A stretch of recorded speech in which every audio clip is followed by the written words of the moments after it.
Louisiana landowners are up in arms over the federal government's decision to designate nearly 6,500 acres of land in that state and Mississippi as well as a habitat for an endangered frog.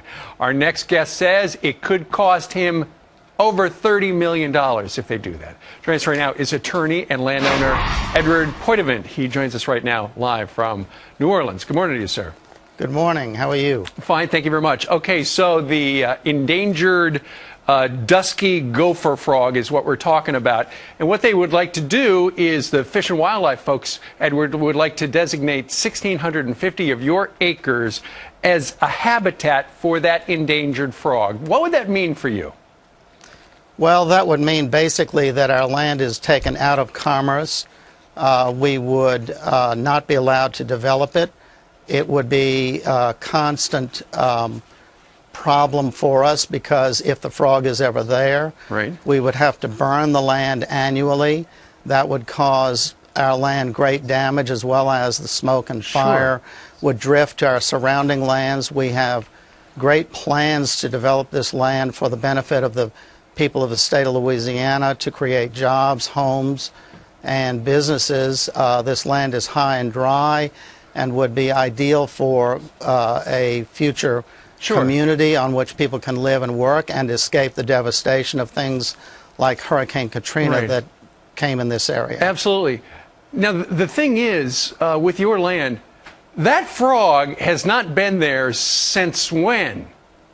Well, it's unsure when the frog, or even if the frog was there.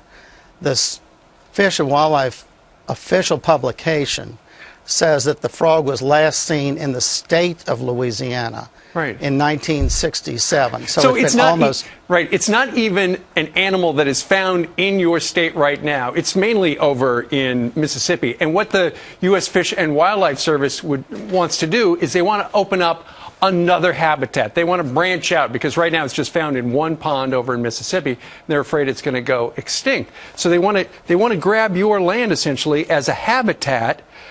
Why are they picking on you?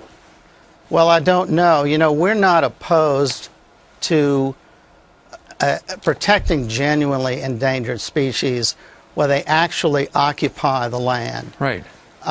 In this case, however, it makes no sense, and it's against the Federal Endangered Species Act anyway. The law requires actual occupation before land can be designated as habitat. Okay. And also here there is no habitat.